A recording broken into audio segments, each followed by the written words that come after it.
Hello dear student, welcome to teachers academy. मैं लवन्ना एक बार फिर से आप सभी का टीचर्स एकेडमी के ऑनलाइन प्लेटफॉर्म में स्वागत करती हूँ। उम्मीद करती हूँ आप सभी अच्छे होंगे। सभी स्टूडेंट्स को गुड मॉर्निंग, राधे राधे। कैसे हैं आप सभी? आज का जो हमारा प्रैक्टिस सेट है, प्रैक्टिस सेट नंबर 15 है, इसमें मेंशन नहीं है, 15 प्रैक्टिस सेट नंबर है। और आज की जो हमारी क्लास है बहुत ही इंपॉर्टेंट क्लास है, जिसमें हम करेंगे प्रीवियस ईयर क्वेश्चन के साथ साथ कुछ नए क्वेश्चंस, और क्वेश्चंस का लेवल अब होगा हाई। पहले जैसे क्वेश्चंस अब नहीं रहेंगे क्योंकि हमने काफी सारे प्रैक्टिस कर ली है, ठीक है। और थ्योरी की क्लास से जो भी बच्चे जुड़ना चाहते हैं, हमारी एप्लीकेशन पर थ्योरी की क्लासेस चल रही हैं, ऑफलाइन क्लासेस चल रही हैं बालसन के पास, सेंट एंथनी कॉलेज के जस्ट सामने। तो जो भी बच्चे ऑनलाइन ऑफलाइन जुड़ना चाहते हैं तो जुड़ जाइए, क्योंकि अब आपका एग्जाम बिल्कुल नजदीक है। हमारा तरकश बैच चल रहा है, 29 मार्च से ही स्टार्ट हो गया है। तो जो भी बच्चे जुड़ना चाहते हैं, यूट्यूब पर आपकी डेमो पड़ी हुई है, सारे टीचर आपको ऑनलाइन ऑफलाइन फैकल्टी आपको पूरी क्लासेस प्रोवाइड करा रही है।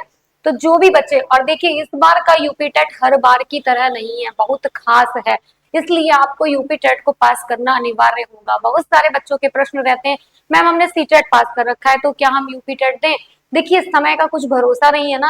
सी टेट पास कर रखा है, लेकिन क्या पता आपको सी टेट मान्य ना, वैसे मान्य है अभी तक की जो सिचुएशन है, लेकिन आगे चल के यूपी टेट को अनिवार्य कर दिया गया, तब आप क्या करेंगे? और यूपी टेट देखिए 5 साल बाद अभी देखने को मिल रहा है, नेक्स्ट टाइम कब देखने को मिलेगा किसको क्या भरोसा है। इसलिए यूपी टेट की वैकेंसी बिल्कुल आपके सामने, भाई यूपी टेट का एग्जाम है जुलाई में, पढ़िए आराम से, दीजिए। बहुत भारी एग्जाम नहीं होता है, अगर प्रॉपर पढ़ेंगे तो बिल्कुल निकाल लेंगे, लेकिन बहुत इजी भी नहीं होता है, ये भी जाने। कंपटीशन तो कोई इजी होता ही नहीं, अगर उसने आपने उसको सो फॉर ग्रांटेड लिया तो आप बहुत मतलब अपनी लाइफ में सबसे बड़ी गलती कर रहे हैं।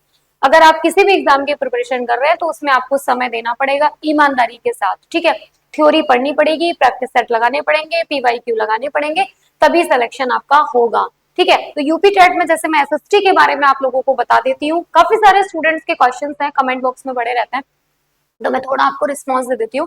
कि जैसे आप लोगों को पता होगा कि हमारा यूपी टेट का एग्जाम है, बहुत सारे बच्चे कहते हैं मैम क्या पढ़े, तो बेटा कोई भी एक बुक मैं आपको सजेस्ट कर दूं कि मार्केट से जाके लेके पढ़ लीजिए, तो वो बेटा पॉसिबल ही नहीं है। आपको पढ़ना पड़ेगा बहुत सारी बुक से, जैसे हिस्ट्री, पॉलिटी, ज्योग्राफी, सब मिक्सचर टाइप से है। कोचिंग करने से आपको क्या होता है कि सारी चीजें समराइज एक जगह मिल जाती है, टीचर आपको 4-5 बुक से नोट्स बना के एक जगह कलेक्ट करके दे देता है, तो आपका जो ढूंढने वाला जो समय होता है वो समय आपका प्रॉपर बच जाता है, ठीक है। जैसा आपको ठीक लगे। अब हम अपने सेशन को स्टार्ट करते हैं, प्रैक्टिस सेट को। तो आज की क्लास का जो हमारा फर्स्ट क्वेश्चन रहेगा वो देखेंगे आप क्या है, उसको हम बहुत अच्छे से करने का प्रयास करेंगे। तो देखिए पहला क्वेश्चन आपका रहेगा, इसको करते हैं हम। ह्वेनसांग किसके शासन काल में भारत आया था?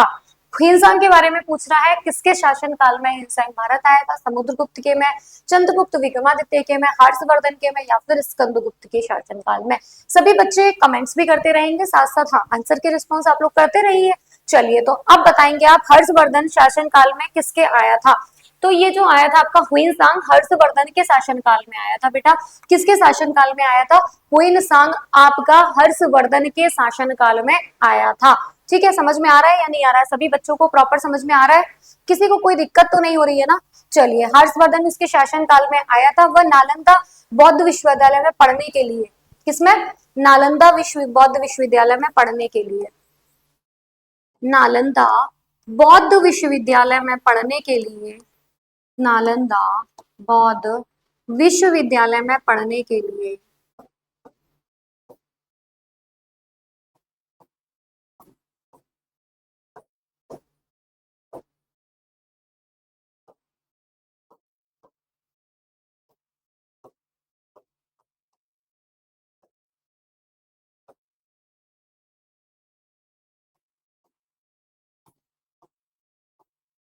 किसमें आया था? नालंदा बौद्ध विश्वविद्यालय में पढ़ने के लिए आया था, है ना।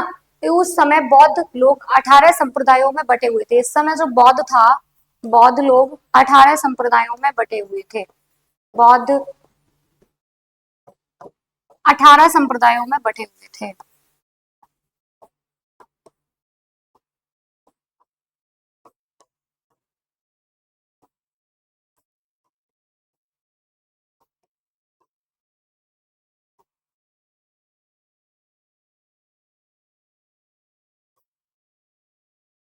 बौद्ध 18 संप्रदायों में बटे थे। हर्षवर्धन की तीन सबसे इंपॉर्टेंट है, तीन प्रसिद्ध नाटक हैं, प्रियदर्शिका, रत्नावली और नागानंद। तो इनके तीन प्रमुख नाटक हैं।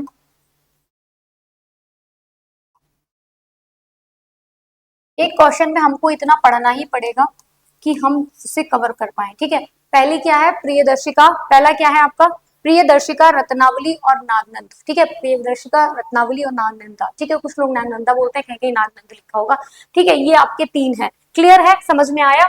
फर्स्ट क्वेश्चन देखो, क्वेश्चन लगाने का मतलब ये है कि हमें उसके इर्द गिर्द की सारी चीजें रट लेनी है, पढ़ लेनी है, ये तो आपका कॉन्सेप्ट होता है एक तरीके से।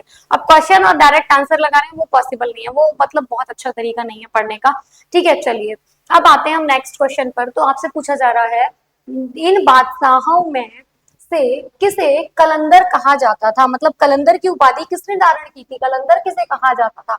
पूछा जा रहा है आपसे, इन बादशाहों में से किसे कलंदर कहा जाता था, बाबर को, हुमायूं को, अकबर को, शाहजहां को। बताइए, ये क्वेश्चंस बेटा आपके एग्जाम में पूछे जा रहे हैं, ठीक है। ये प्रीवियस ईयर क्वेश्चन है। स्टार्टिंग के जो 15 क्वेश्चंस आपको दिखेंगे वो प्रॉपर प्रीवियस ईयर है, और यहाँ से देख लीजिए, अंदाजा लगा लीजिए कि क्वेश्चंस का लेवल बढ़ रहा है, ठीक है। और पहले जो स्टार्टिंग में मैं आपको क्वेश्चंस करा रही थी वो पहले के यूपी टेट के एग्जाम में आए हुए थे। लेटेस्ट यूपी टेट जो भी 5 साल पहले हुए हैं उसमें भी टफ क्वेश्चंस रहते थे, ठीक है। हमें किसी एग्जाम को बहुत हल्के में नहीं लेना है। तो देखिए, पानीपत के प्रथम युद्ध में विजयी के उपलक्ष्य में बाबर ने, है ना, पानीपत का प्रथम युद्ध कब हुआ था, पानीपत का के प्रथम युद्ध के उपलक्ष्य में, है ना, पानीपत का जो प्रथम युद्ध कब 1526 ईस्वी में हुआ था, बहुत इंपॉर्टेंट है, सबको पता होगा, है ना। तो इसके उपलक्ष्य में बाबर ने किसकी, कलंदर की उपाधि धारण की थी, किसकी उपाधि धारण की थी, कलंदर की, है ना। तो प्रथम युद्ध में विजय के उपलक्ष्य बाबर ने काबुल में प्रत्येक निवासी को एक चांदी का सिक्का दान में दिया था। इसके उपलक्ष्य में बाबर ने काबुल के निवासी को क्या दिया था, काबुल के निवासी को, प्रत्येक निवासी को एक चांदी का सिक्का दान में दिया था, चांदी का सिक्का दान में दिया था, चांदी का सिक्का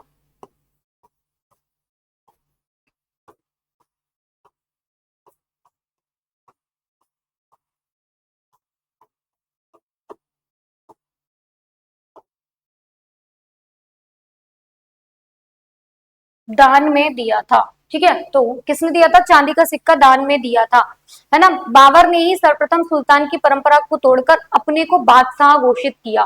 सबसे पहले ये परंपरा चली आ रही थी कि सुल्तान ही बादशाह की उपाधि धारण करेगा, लेकिन बाबर ने सबसे पहले सुल्तान इस परंपरा को तोड़ा और बादशाह की उपाधि धारण की, ठीक है।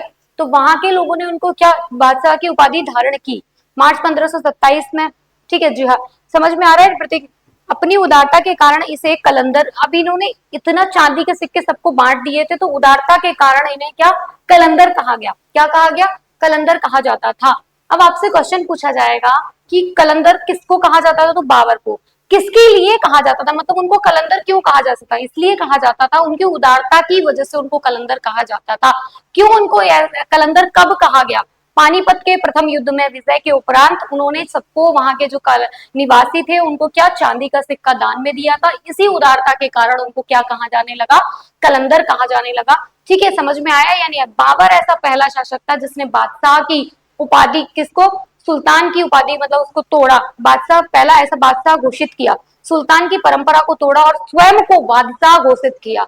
सुल्तान की परंपरा को तोड़ने वाला पहला शासक कौन था, बाबर था, जिसने क्या किया, सुल्तान की परंपरा को तोड़ा और स्वयं को बादशाह घोषित कर दिया, बाबर ने, ठीक है। समझ में आया या नहीं आया, सभी बच्चे बताएंगे किस तरीके, समझ में आ रहा है या नहीं आ रहा है। हम हर क्वेश्चन को इतने ही डिटेल में इसी तरीके से पढ़ेंगे, और ये मेरी जिम्मेवारी है बेटा, आप लोग ट्रस्ट करिए कि प्रीवियस ईयर क्वेश्चंस और प्रैक्टिस सेट आपको बाहर से नहीं लगाने पड़ेंगे, मैं आपको प्रॉपर करा दूंगी। अगर आप एप्लीकेशन पर आएंगे तो आपको प्रॉपर नोट्स, थ्योरी, एनसीईआरटी वाली प्रॉपर पढ़ाई जाएगी, क्योंकि सीटेट और यूपीटेट जैसे एग्जाम में आपको ना बेटा एनसीईआरटी से लाइन टू लाइन क्वेश्चंस पूछे जाते हैं। तो आपको एनसीईआरटी को एक बार पढ़ना और किस तरीके, रीडिंग नहीं लगानी है, किस तरीके से पढ़ना है वो आपको बताया जाएगा, ठीक है। चलिए नेक्स्ट क्वेश्चन हम करते हैं।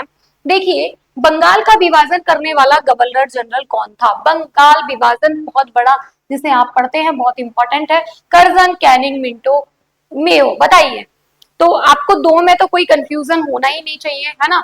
दो में तो आपको कोई कदापि कंफ्यूजन होना ही नहीं चाहिए मुझे लग रहा है। तो आपसे पूछा जा रहा है, क्या क्वेश्चन पूछा जा रहा है कि बंगाल का विभाजन करने वाला गवर्नर जनरल कौन था। जो बंगाल का जो विभाजन किया था वो किस गवर्नर जनरल ने किया था। ये इस टाइप के क्वेश्चन आपसे पूछे जा रहे हैं। जल्दी से कमेंट करेंगे सारे बच्चे, बताएंगे फटाफट से। तो बताइए किसने किया था बंगाल का विभाजन करने वाला गवर्नर जनरल, कब हुआ था ये बताइए। बंगाल विभाजन की घोषणा कब हुई थी, ये बहुत इंपॉर्टेंट जो है। 20 जुलाई 1905 को बंगाल विभाजन की घोषणा कब हुई।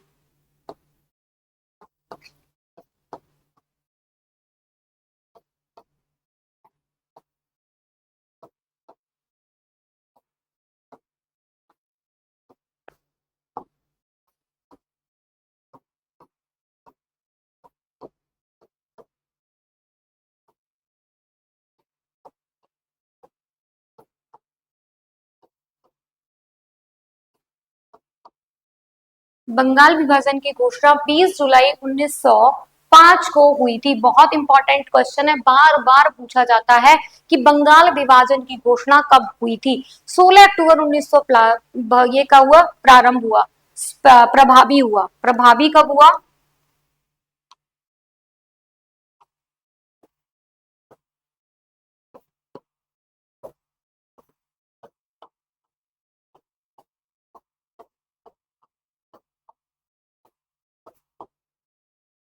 16 अक्टूबर 1905 को बंगाल विभाजन क्या हुआ, प्रारंभ हुआ, है ना। इसके विरोध में 7 अगस्त 1905 को कलकत्ता के टाउन हॉल में स्वदेशी आंदोलन की घोषणा की गई।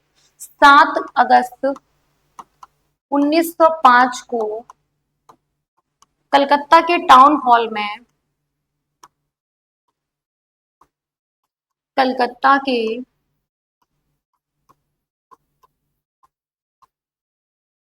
टाउन हॉल में स्वदेशी आंदोलन की घोषणा की गई।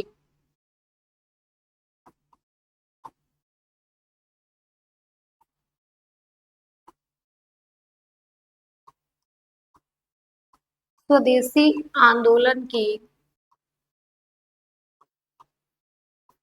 घोषणा की गई।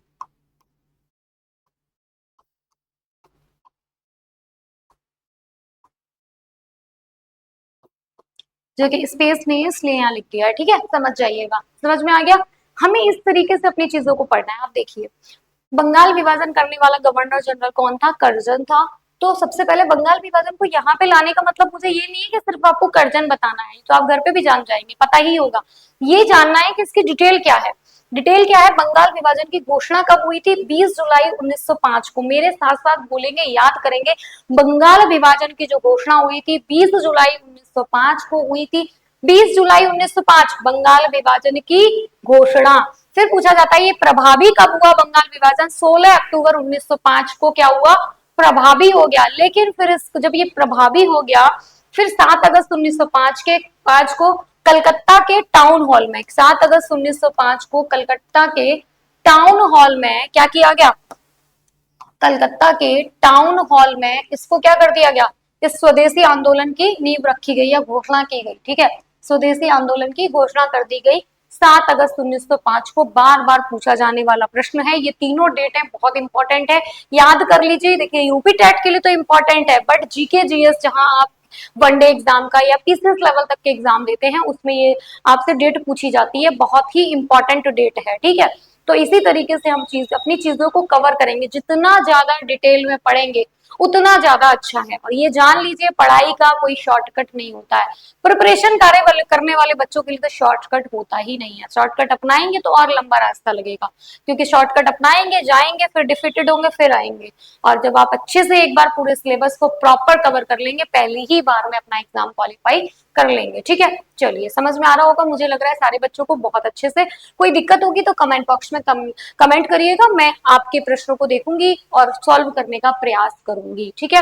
हमारी क्लास डेली 11 बजे लाइव चलती है, तो सारे बच्चे क्लास में 11 बजे, एसएसटी की क्लास में 11 बजे जुड़ना ना भूलें। प्रॉपर क्लासेस 11 बजे, और एप्लीकेशन पर भी चल रही हैं, ऑफलाइन भी क्लासेस चल रही हैं। जो बच्चे जिस माध्यम से तैयारी करना चाहते हैं उनके लिए बहुत ही अच्छा है, ठीक है चलिए। और देखिए यूपी टेट का जो ऑफलाइन बैच चल रहा है उसकी टाइमिंग इवनिंग में रखी गई है ना, टाइमिंग का इशू आप लोगों को नहीं होगा, बाकी आप देख लीजिएगा, ठीक है चलिए।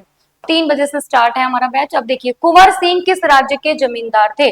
कुंवर सिंह से क्वेश्चन बार बार पूछा जाता है, आपसे पूछा जा रहा है कि कुंवर सिंह किस राज्य के जमींदार थे? बैरकपुर, जगदीशपुर या फिर अवध या फिर बिठूर? बताइए कुंवर सिंह किसके थे, बताइए फटाफट से कमेंट करेंगे सभी बच्चे। कुंवर सिंह जगदीशपुर बिहार के जमींदार थे, इन्होंने 1857 के विद्रोह में भाग लिया था, है ना। कुंवर सिंह जगदीशपुर बिहार के, इन्होंने 1857 के विद्रोह में भाग लिया था, 1857 के विद्रोह में।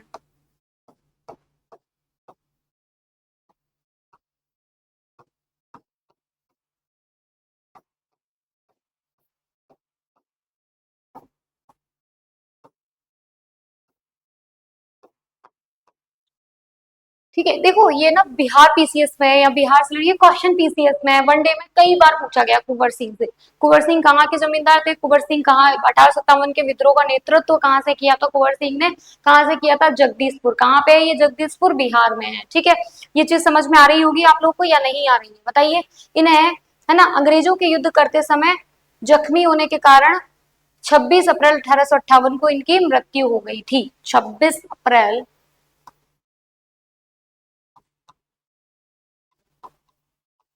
1858 को इनकी मृत्यु हो गई थी जख्मी होने के कारण, ठीक है।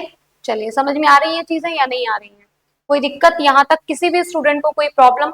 इसी तरीके से हम डिटेल में अपनी क्लास को अपने क्वेश्चंस को कवर करने का प्रयास करेंगे, है ना। एक क्वेश्चन पे रुक के मैं इसी तरीके के क्वेश्चंस क्यों लेके आई हूँ, इसीलिए लेके आई हूँ कि आप लोग बेहतरीन तरीके से अपनी प्रिपरेशन को कर पाए, हम और आप मिलके अपनी तैयारी को बहुत ही सुदृढ़ बना पाए, है ना।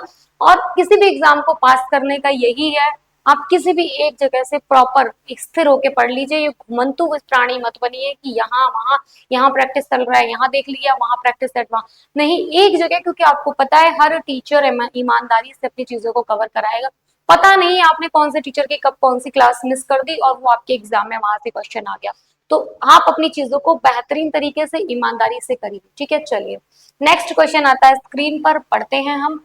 चलिए, निम्नलिखित में से कौन सी शिक्षण सहायक सामग्री महाद्वीपों के आनुपातिक क्षेत्र एवं आकार को दर्शाने में सर्वाधिक उपयुक्त है? विश्व का राजनीतिक मानचित्र, विश्व का प्राकृतिक मानचित्र, ग्लोब, इनमें से कोई नहीं। फटाफट से आंसर करिए क्या क्वेश्चन कह रहा है। इस क्वेश्चन को मैंने प्रीवियस क्लासेस में आप लोगों को कराया है, तो यहाँ से आपका एक नया तरीका देखने को मिल रहा है। क्या बताइए, यहाँ से आपकी एक नई चीज आ रही है कि क्या मैं जो पढ़ा रही हूँ वो चीजें आपको याद हो रही है या नहीं हो रही। अगर नहीं हो रही तो समझ लो कि आपकी पढ़ाई में दिक्कत है, इसलिए कह रही हूँ भाई पढ़ लो। कुछ ऑप्शन ना है बिना पढ़ने के, पढ़ना तो पड़ेगा, पढ़ना बहुत जरूरी है। तो एग्जाम पास करना है तो पढ़ना पड़ेगा और अच्छी मेहनत करनी पड़ेगी, ठीक है।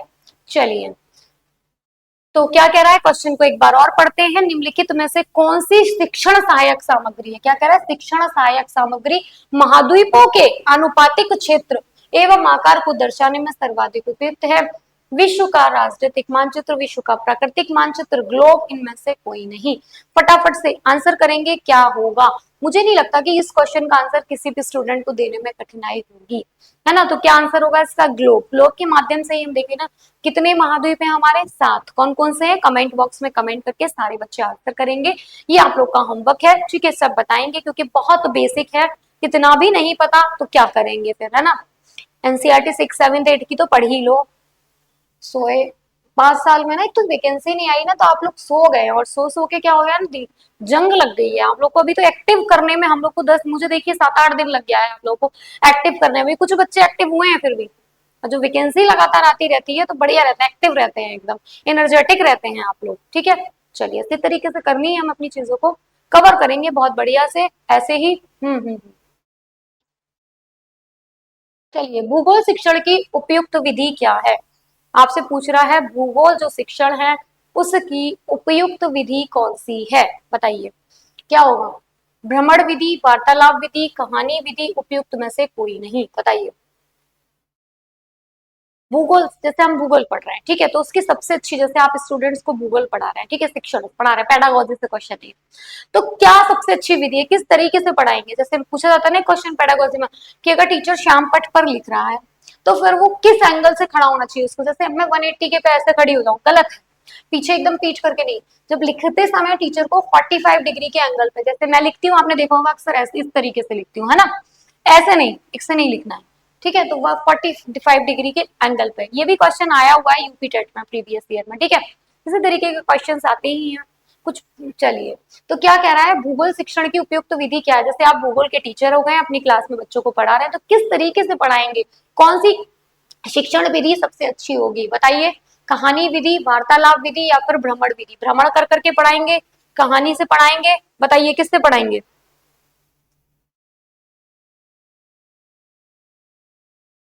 क्या होगा, जैसे पर्वत पहाड़, जब कोई बच्चा कोई छोटी चीजों को, जैसे अब आप देखेंगे आंखों से तो ज्यादा सीखेंगे, तो भ्रमण विधि, जैसे पर्वत पहाड़ नदी उनको दिखाएंगे तो ज्यादा अच्छा रहेगा, इसीलिए कहते हैं अपने बच्चों को जब छोटे रहते हैं कहीं घुमाने ले जा रहे हैं, कुछ ले जा रहे हैं, तो उनको हर एक चीज को बताइए, फोटो खींचने में सेल्फी लेने में नहीं बिजी रहना है ना, जा रहे हैं तो आपको समझाना है कि ये माउंटेन है, ये रिवर है, ये फिर ये प्लेट्यू है, इसमें ये डिफरेंट होता है, जब वो अच्छा वो आंखों से देखेगा ना खुद उस चीज को, तो वो ज्यादा ऑब्जर्व करेगा, ऑब्जर्वेशन पावर उसकी ज्यादा बढ़ेगी, ठीक है, चलिए, और जितनी ज्यादा अच्छी ऑब्जर्वेशन पावर होगी उतना ही शार्प माइंड होगा, तो क्या होगा इसका, भ्रमण विधि, वार्तालाप से थोड़ी सीख जाएंगे, और कहानी से कैसे आप पर्वत पहाड़ सिखा देंगे, है ना, कि भूगोल हर सब्जेक्ट की अपनी अलग अलग रिक्वायरमेंट होती है, उसके तरीके से हमें अपनी चीजों को कवर करना और कराना होता है, ठीक है, चलिए, नेक्स्ट आता है हमारा, मानचित्र को समझने की सर्वव्यापी भाषा का समझा जा सकता है, बताइए, रेखा चित्र, रूढ़ चिन्हों से, वर्णमाला के अक्षरों द्वारा,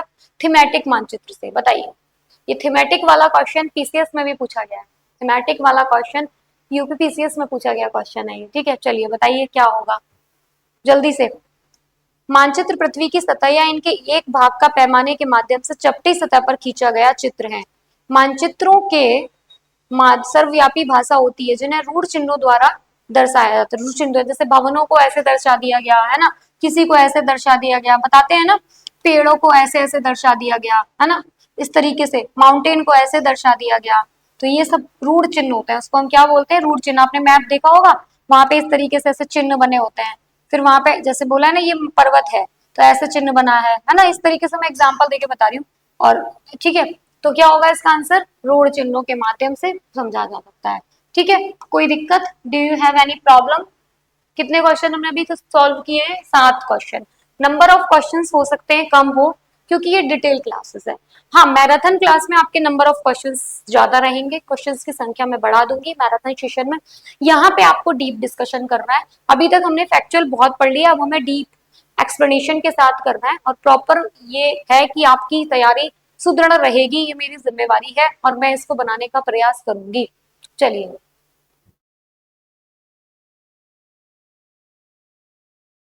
कोई दिक्कत किसी को,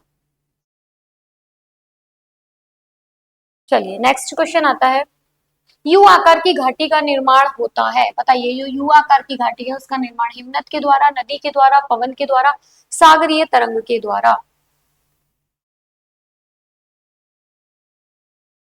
देखिए यू आकार की घाटी का, जैसे वी आकार की घाटी का किसके द्वारा होता है,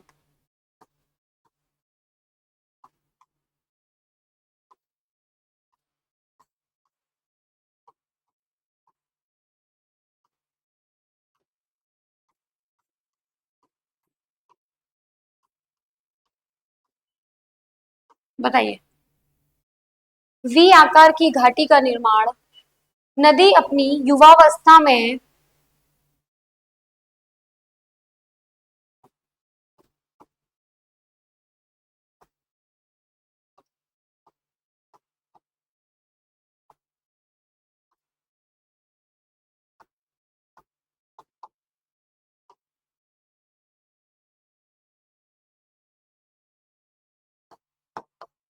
नदी अपनी युवावस्था में पर्वतीय क्षेत्रों में लंबवत अपरदन द्वारा करती है,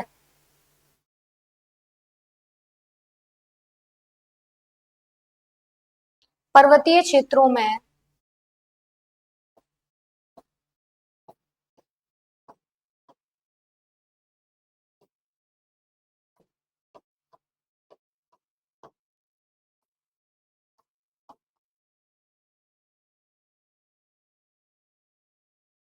लंबवत अपरदन द्वारा करती है।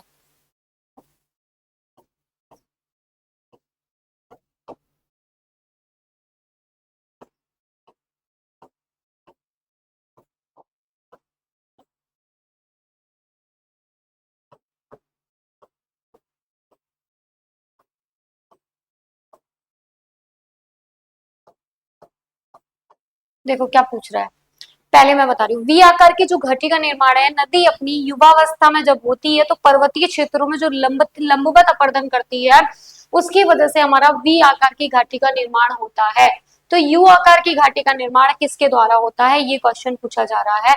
तो यू आकार की घाटी का जो निर्माण होता है वो हिमनद के द्वारा होता है। तो आंसर क्या होगा, ए इज योर राइट आंसर। हिमनद की वजह से यू आकार की घाटी का निर्माण होता है ना। जबकि वी आकार की घाटी का निर्माण नदी अपनी युवावस्था में, क्या क्वेश्चन है, नदी अपनी युवावस्था में पर्वतीय क्षेत्रों में जब लंबवत अपरदन करती है, पर्वतीय क्षेत्रों में लंबवत और युवावस्था में करती है, तो उसको वी आकार की घाटी का, यू का हिमनद द्वारा। देखिए वी मतलब शार्प होता है ना, और सबसे ज्यादा शार्प इंसान कब होता है, युवावस्था में। तो ये देख लीजिए, ऐसे याद कर लीजिए, ठीक है। चलिए नेक्स्ट क्वेश्चन आता है, ऑस्ट्रिया की राजधानी क्या है। बहुत ही बेसिक क्वेश्चन है। तो जो आपके जो क्वेश्चंस हैं पूरे, उनको याद कर लीजिएगा, ठीक है। तो आपका जो है कैनबरा, ठीक है। ऑस्ट्रिया की राजधानी कैनबरा है। ऑस्ट्रेलिया एक ऐसा देश है जो विश्व का सबसे छोटा महाद्वीप है। कैसा देश है, यह विश्व का सबसे छोटा महाद्वीप है।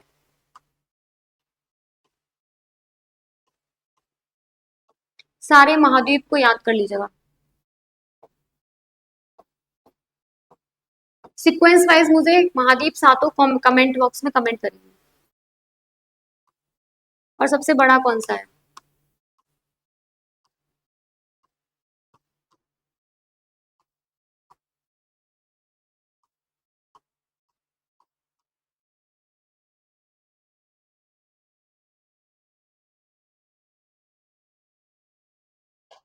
केसर प्राप्त किया जाता है, बताइए। ये भी पीसीएस में आया हुआ क्वेश्चन और यूपी टेट में पूछा गया है, सोच लो।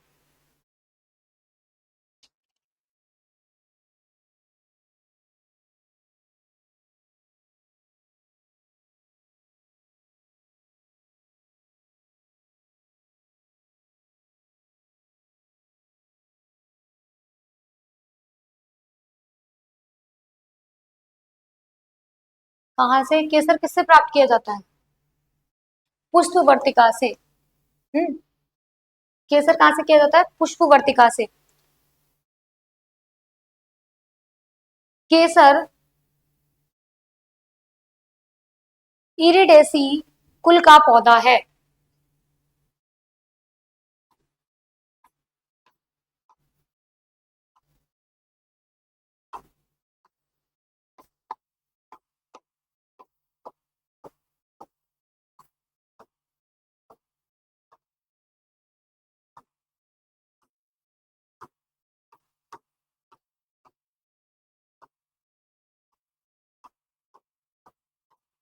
केसर इरिडेसी कुल का पौधा है। इसका मूल स्थान दक्षिण यूरोप है।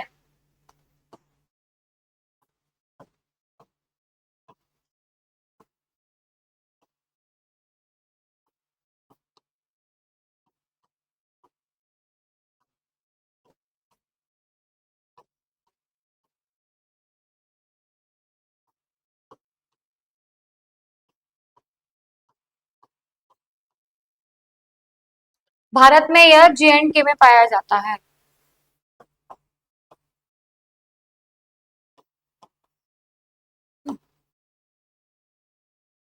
जम्मू कश्मीर में पाया।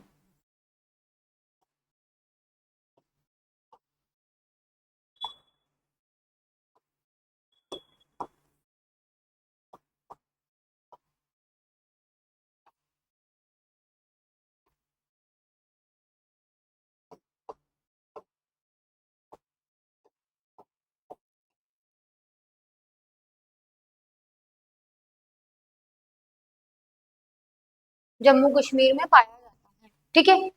किसी स्टूडेंट को यहाँ तक दिक्कत नहीं है, इतनी चीजें हमें याद करनी है। अब देखो, ये थोड़ी पूछा जाएगा कि केसर का प्राप्त भाग किया जाता है, पुष्प वर्तिका उसकी की जाती है, लेकिन ये किस कुल का है? इरिडेसी कुल का पौधा है, याद कर लीजिए, इरिडेसी कुल का पौधा है। और ये मूल रूप से कहाँ का है? इसका मूल स्थान क्या है? दक्षिण यूरोप। इसका मूल स्थान क्या है बेटा? दक्षिण यूरोप। ठीक है, और भारत में ये जे.एंड.के में पाया जाता है और इरिडेसी कुल का पौधा है। ठीक है, ये बेसिक चीजें हैं, हर क्वेश्चन के बारे में ये सब बेसिक्स आपको पता होने चाहिए। ठीक है, चलिए नेक्स्ट है हमारा क्वेश्चन, मानव शरीर में कुल कितनी पसलियां होती हैं? बहुत बेसिक क्वेश्चन है, मानव शरीर में कुल कितनी पसलियां होती हैं? जो मानव शरीर है हमारा, इसमें पसलियां कितनी है? 22 है, 26 है, 24 है, बताइए। मानव शरीर में कुल पसलियों की संख्या कितनी? 12 जोड़ी अर्थात 24 होती हैं। तो कितनी? 24। और ये कितनी? 12 जोड़ी होती है। अगर जोड़ी में आए तो 12।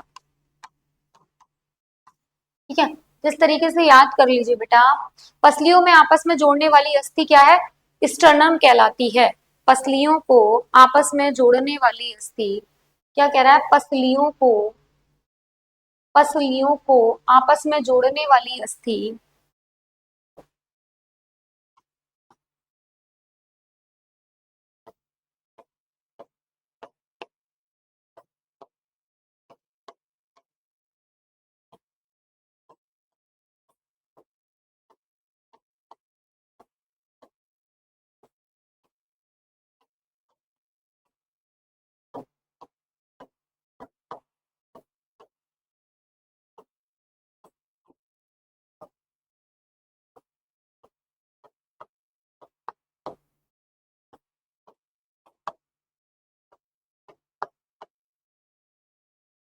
स्टर्नम कहलाती है।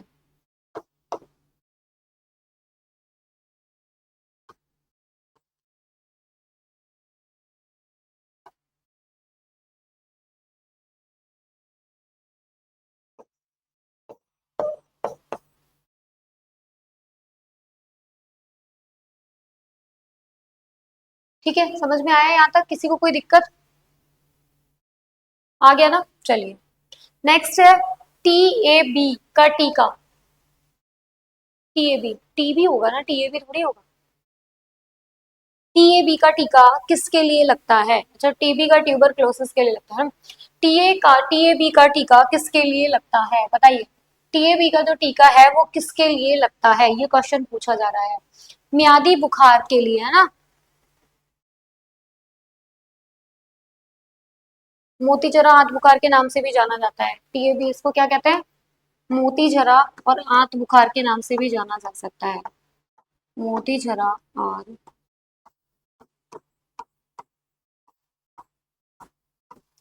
आंत बुखार के नाम से भी जाना जाता है।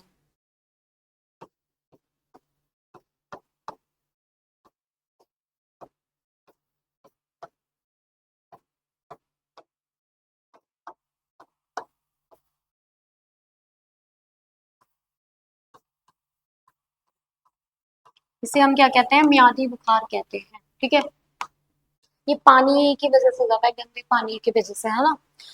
कभी कैसा पानी पी लिया उसकी वजह से आंतों में इन्फेक्शन हो जाता है ना? इसलिए होता है, पानी की गंदगी की वजह से ये बुखार हो जाता है। ठीक है, समझ में आ रहा है सभी को? किसी को कोई दिक्कत यहाँ तक नहीं है? चलिए अब आता है,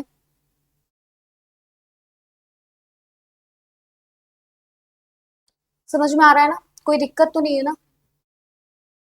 चलिए, अंतरराष्ट्रीय योग दिवस किस दिन मनाया जाता है? तो अंतरराष्ट्रीय योग दिवस है जो आपका, कब मनाया जाता है? 21 जून को, है ना?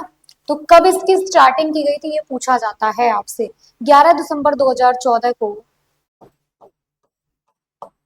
11 दिसंबर 2014 को संयुक्त राष्ट्र महासभा में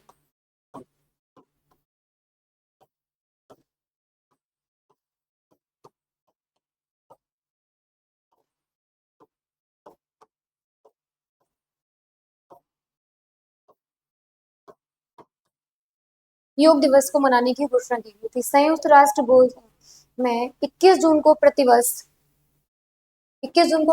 अंतर्राष्ट्रीय योग दिवस मनाने की घोषणा की गई थी। आपसे पूछा जाता है अंतर योग दिवस कब से मनाया जा रहा है आपका? तो 11 दिसंबर 2014 को। कौन थे इस टाइम प्रधानमंत्री? नरेंद्र मोदी जी, है ना? तो संयुक्त कहाँ पे इसका निर्णय लिया गया था? संयुक्त राष्ट्र महासभा में, ठीक है। और कब लिया गया था? 11 दिसंबर 2014। पूरी डेट याद कर लीजिए, क्योंकि हो सकता है नया क्वेश्चन इस तरीके से आपसे पूछे जाए। तो क्या होगा? 11 दिसंबर 2014, ठीक है। यहाँ तक दिक्कत तो नहीं है किसी को? क्वेश्चंस करेंगे पूरे और इसी तरीके से करते जाएंगे डिटेल में, हमें डिटेल पर पढ़ने की जरूरत है, ठीक है। 15 क्वेश्चंस को करेंगे, फिर आगे के 15 उससे कॉरिलेटेड होंगे, तो उनको हम जल्दी भी कर लेंगे। चलिए नेक्स्ट है हमारा, किन वस्त्रों में गोंद के कलफ का उपयोग होता है? ऊनी, सूती, रेशमी, नायलॉन, बताइए। गोंद के जो कलफ का प्रयोग होता है वो किस में होता है? कौन से ऐसे वस्त्र हैं जिनमें गोंद के कलफ का प्रयोग होता है, बताइए।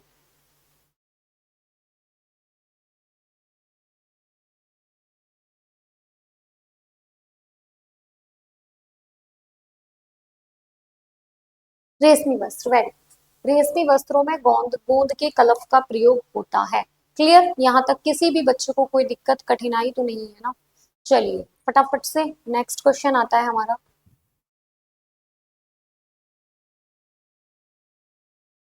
अष्टाध्यायी के लेखक कौन है? देखिए मैं यहाँ पे सारे लेखक आपको लिखवा दूंगी। अष्टाध्यायी के पढ़नी है ना? तो अब बताइए महाभारत के,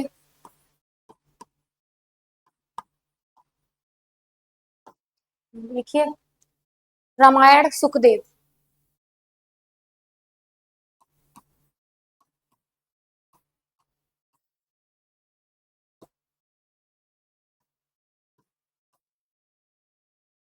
चलिए, तो महाभारत के कौन है आपके? वेद व्यास।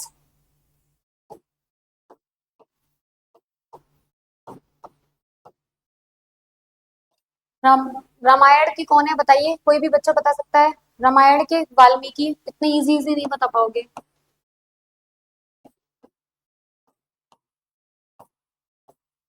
और सुखदेव किसके हैं? भगवत पुराण के। भागवत पुराण।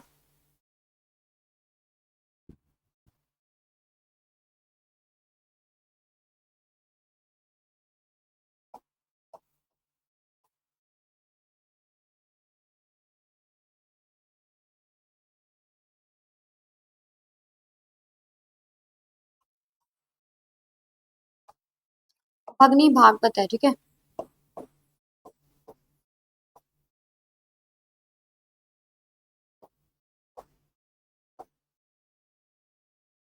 क्या होगा? अष्टाध्यायी के लेखक हैं पढ़िन। समझ में आ रहा है किसी को कोई दिक्कत?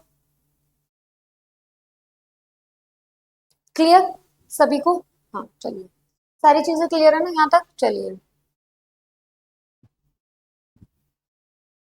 नेक्स्ट है, द्वितीय बौद्ध संगति का आयोजन किसके शासन काल में हुआ था?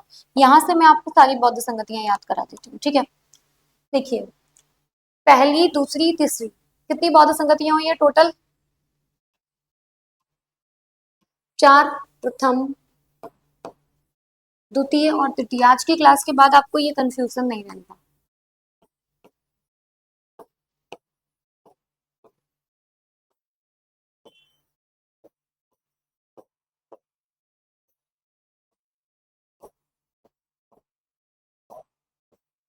4, चारों के शासन काल में हुई है। देखिए, एक तो पहले में क्या है बताइए, क्या है? एक अजात शत्रु।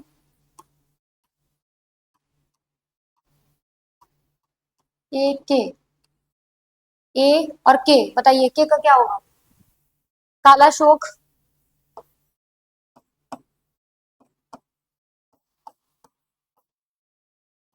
फिर आ से अशोक। फिर का से कनिष्क।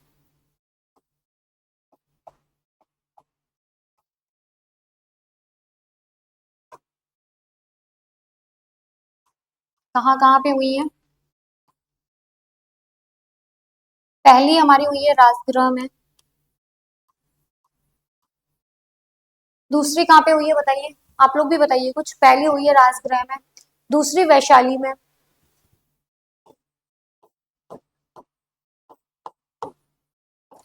तीसरी पाटलिपुत्र में,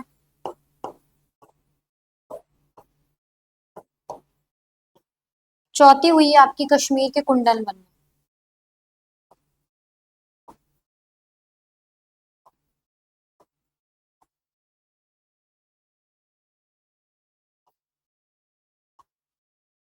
कश्मीर के कुंडल वन में, ठीक है, कश्मीर के कुंडल वन में। ठीक, तो देखिए इसको कैसे याद करेंगे, टोटल आपकी 4 बौद्ध संगतियां हुई हैं, इसको याद कर लीजिए एक ऐसे लिख लीजिए यहाँ पे, एक तो एक कैसे याद हो गया, अजातशत्रु, कालाशोक, अशोक, कनिष्क। इसको याद कर लीजिए आप, आर वी पी के, आरवीपीके, आरवीपीके, राजगृह, वैशाली, है ना, पाटलिपुत्र और कश्मीर, आरवीपीके और एके इस तरीके से याद कर लीजिए, आरवीपीके और एके 4 बौद्ध संगतियां हुई हैं। बोलिए साथ साथ, पहली किसके शासनकाल में हुई है बोलिए जल्दी से, पहली अजातशत्रु, कालाशोक, है ना, फिर आपका अशोक कनिष्क, अजातशत्रु, कालाशोक, एक के, फिर ये कौन है, अशोक, फिर कनिष्क, ठीक है। और पहली राजगृह में, दूसरी वैशाली में, तीसरी पाटलिपुत्र में, चौथी आपकी कश्मीर के कुंडलवन में, कश्मीर में, ठीक है। ए के और ए बी पी के, चलिए आपको याद हो गया होगा। तो द्वितीय बौद्ध संगति का आयोजन किसके शासन काल में हुआ था, तो दूसरी बौद्ध संगति का आयोजन कालाशोक के शासन काल में हुआ था। जो दूसरी बौद्ध संगति का आयोजन हुआ था वो कालाशोक के शासनकाल में हुआ था। D is your right answer, ठीक है। इस क्वेश्चन से हमने इतना याद कर लिया।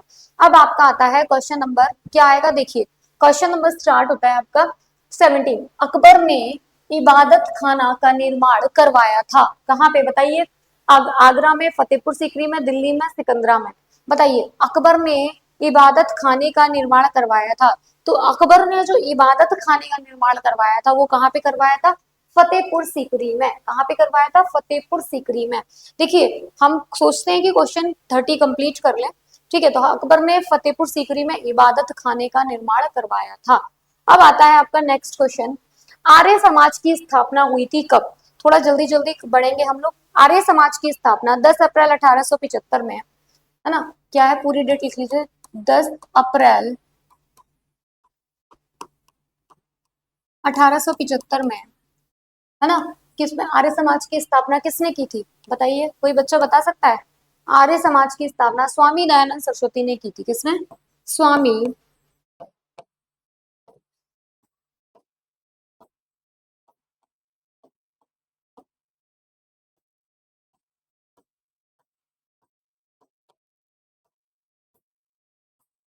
आर्य समाज की स्थापना स्वामी दयानंद सरस्वती ने की थी, ठीक है। 10 अप्रैल 1875 को, 10 अप्रैल 1875 को स्वामी दयानंद ने आर्य समाज की स्थापना की थी। उम्मीद है आपको ये क्वेश्चन समझ में आ गया होगा, ठीक है। चलिए नेक्स्ट है हमारा, इनमें से कौन काकोरी कांड से संबंधित नहीं था, ठीक है। काकोरी कांड से हम अब अंदाजा लगा सकते हैं, बार बार एक क्वेश्चन पूछा जा रहा है, तो काकेरी कांड से जितने भी क्वेश्चन बन सकते हैं सारे कर लीजिए, बस काम खत्म, मामला समाप्त आपका। तो देखिए है ना, हिंदुस्तान रिपब्लिकन एसोसिएशन द्वारा, हिंदुस्तान रिपब्लिकन एसोसिएशन के द्वारा, हिंदुस्तान रिपब्लिकन एसोसिएशन के द्वारा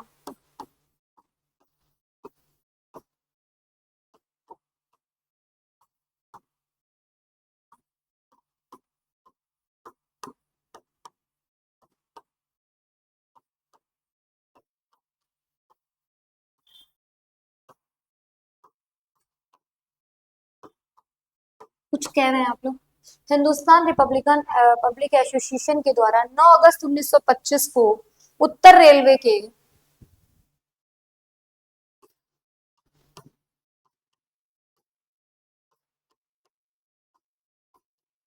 9 अगस्त 1925 को उत्तर रेलवे के, क्या कह रहा है, 9 अगस्त 1925 को उत्तर रेलवे के सहारनपुर संभाग में काकोरी नामक स्थान पर आउटडाउन ट्रेन को डकैती डालकर लूट लिया गया, और इसी घटना को हम किसके नाम से जानते हैं, काकोरी षड्यंत्र या काकोरी कांड के नाम से जानते हैं।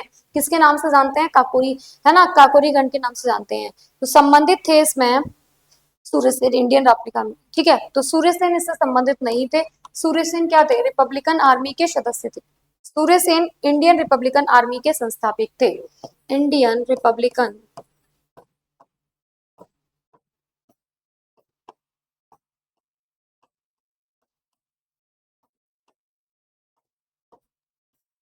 आर्मी के संस्थापक थे।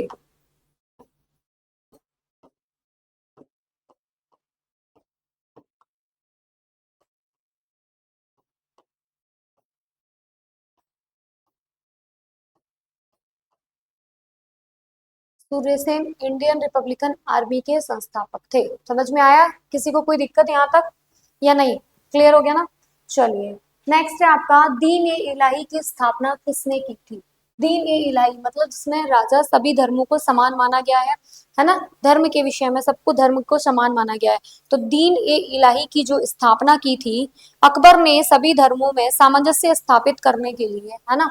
अकबर ने ये किस लिए की गई थी? सभी धर्मों में सामंजस्य स्थापित करने के लिए। सभी धर्मों में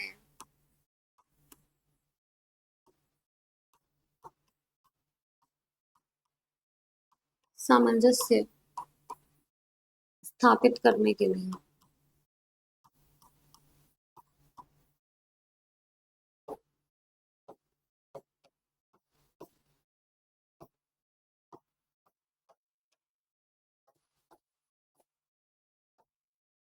सभी धर्मों में सामंजस्य स्थापित करने के लिए दीन ए इलाही की स्थापना की गई थी। ठीक है, चलिए समझ में आया या नहीं आया? है ना? की गई 1828 1582 में। कब की गई थी इसकी स्थापना? 1582 में। डेट याद कर लीजिए भाई, 1582 ईस्वी है। 1582 ईस्वी में इसकी स्थापना की गई थी। में तौहीद ए इलाही या दीन इलाही के नाम से स्थापना की गई इस नवीन धर्म की, है ना? ठीक है, चलिए समझ में आ रहा है सभी को यहाँ तक? किसी भी सिंगल स्टूडेंट को कोई दिक्कत हो तो बताइए। अब पूछा जाएगा दीन ए इलाही क्या है? इसे तौहीद ए इलाही, दीन ए इलाही के नाम से जाना था। अकबर ने किया सभी धर्मों में सामंजस्य स्थापित करने के लिए अकबर ने इसकी क्या की थी? स्थापना की थी। यहाँ तक किसी भी बच्चे को कोई दिक्कत हो तो कमेंट करें, अदरवाइज मैं तो आगे बढ़ूंगी। खेल दिवस कब मनाया जाता है?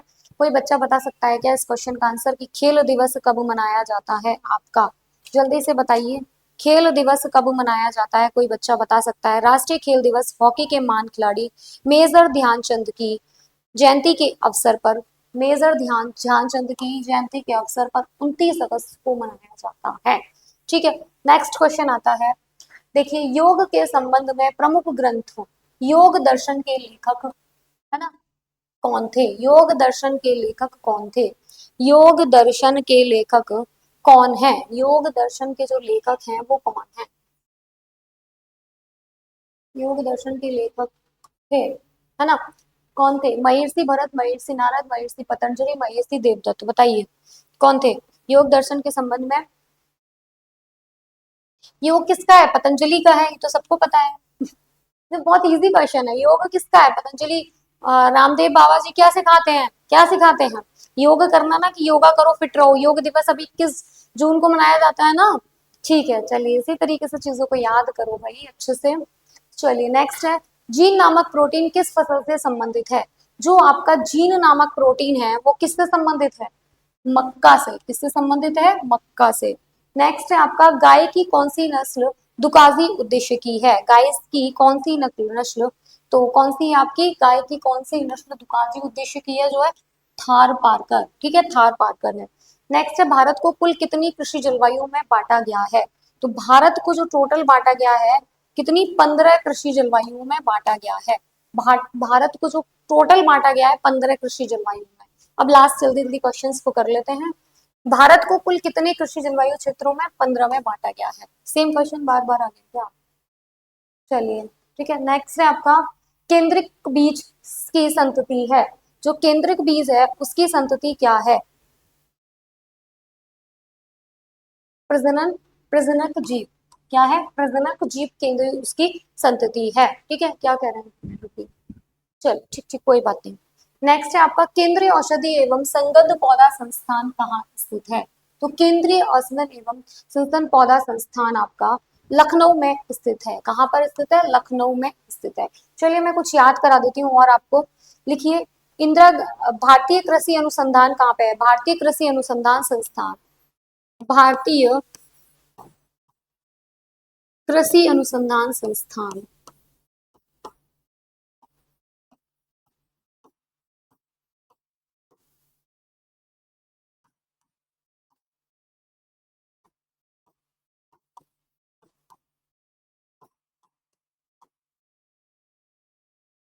नई दिल्ली।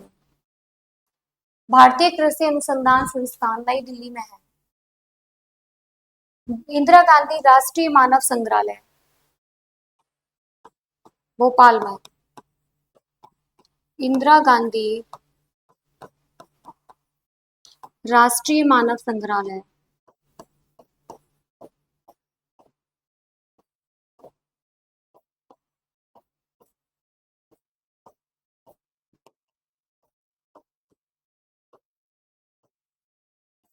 बहुत ही अच्छे से आप लोगों को कराया जा रहा है। इस तरीके से अगर आप क्वेश्चंस को करेंगे तो बहुत अच्छी आपकी प्रिपरेशन हो जाएगी। नेक्स्ट है, मार्मलेड बनाने के लिए सर्वाधिक उपयुक्त फल है, बताइए।